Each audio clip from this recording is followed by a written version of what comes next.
আসসালামু আলাইকুম। Technical psyche beauty চ্যানেলের আরো একটি নতুন এপিসোড আপনাদের সবাইকে স্বাগতম জানাচ্ছি। তো আজকের এই ভিডিওতে আমরা জানবো কিভাবে ছবি রিসার্চ করে একটি আবেদনের জন্য একটি ছবি এবং সিগনেচার পাসপোর্ট কিভাবে রেডি করতে হয়। রিসেন্টলি যেহেতু জাপানিজ ল্যাঙ্গুয়েজ টেস্টের আজকে দেখবো কিভাবে জাপানিজ রেজিস্ট্রেশনের জন্য ছবিগুলা রেডি করতে হয়।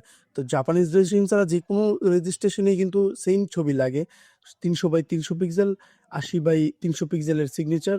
তো চলুন আজকে দেখি কিভাবে এগুলো তৈরি করতে হয়। তো প্রথমে আমরা আমাদের হাতে থাকা স্মার্টফোনের চলে যাব ক্রোম ব্রাউজারে, তারপর সার্চ দেবো ফটো রিসাইজার। দেন আমাদের সামনে যে ওয়েবসাইটটা আসবে, যে ফটো রিসাইজার, এই যে ওয়েবসাইটটা, এখানে আমরা ট্যাপ করব। তারপর আমাদের সামনে এরকমটা ইন্টারফেস আসবে, এখান থেকে সিলেক্টেড ইমেজ এখানে ক্লিক করব। সিলেক্টেড ইমেজ, তারপর ফাইল থেকে আমাদের কাঙ্ক্ষিত ছবিটাকে আমরা ইনপুট করে নিব। প্রথমে আমি ছবিটা দেখাচ্ছি।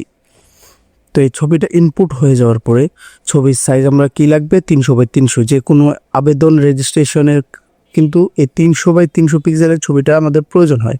তো আমরা এখান থেকে সিম্পলি নিচে যাব, দেন এখান থেকে সোশ্যাল মিডিয়াতে যাবো। সোশ্যাল মিডিয়াতে আবার একটু নিচে আসবো, এখানে ওয়েট এবং হাইট আছে।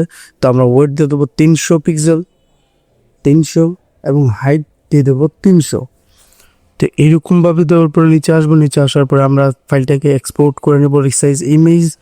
রিসাইজ ইমেজে ক্লিক করার পর আমার ছবিটা কিন্তু প্রসেসিং হয়ে রিসাইজ হয়ে যাবে। ডাউনলোড ইমেজে ক্লিক করলে আমাদের ছবিটা কিন্তু ডাউনলোড হয়ে যাবে। এখানে একদম দেখুন পারফেক্ট সাইজ কিন্তু আমাদের ছবিটা হয়ে গেছে।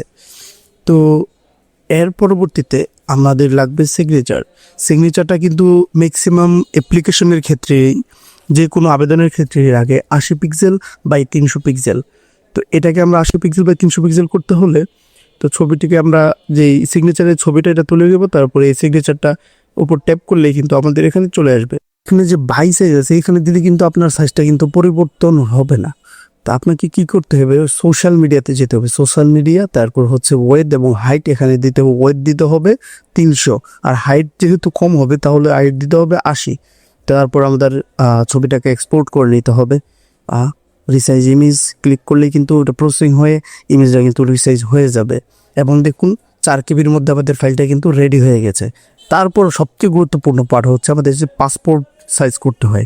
পাসপোর্টের বিভিন্ন আবেদনের ক্ষেত্রে, জাপানিজ আবেদনের ক্ষেত্রেও কিন্তু 100 কেবির মতো লাগে, বা বিভিন্ন অফিসিয়াল বিদেশের কাজগুলোর ক্ষেত্রেও কিন্তু আমাদের 100 কেবির নিচে পাসপোর্ট করতে হয়। তো সেম প্রসেসে আমরা যাব। তো এইবার কি করব আমরা, এইবার হচ্ছে সোশ্যালে যাওয়ার পরে, রিসাইজে যাওয়ার পরে আমাদের কাছে কিন্তু এরকম একটা অপশন আসবে যেখানে আমরা আমাদের ফাইলের সাইজটা নিজেরা দিতে পারবো, যে আমাদের ফাইলের সাইজটা আমরা কত রাখতে চাচ্ছি। তো যেহেতু এখানে 100 রাখতে চেয়েছে, তো আমরা 100 থেকে কম দিলাম, 98 দিলাম। তো 98 দেওয়ার পর কিন্তু আমাদের ফাইলটা কিন্তু একদম সুন্দরভাবে রেডি হয়ে গেছে 100 কেবির নিচে। তো এখন যদি আমরা ফাইলের সাইজগুলো আপনাদেরকে দেখাই, আচ্ছা ফাইলের সাইজগুলো যদি দেখাই, এ দেখুন 300x300 ফাইলের সাইজ কিন্তু একদম পারফেক্ট আছে। আবার যদি এই ছবিতে যাই, 300x300 একদম পারফেক্ট, 100 কেবির নিচে মাত্র 90 কেবি আছে।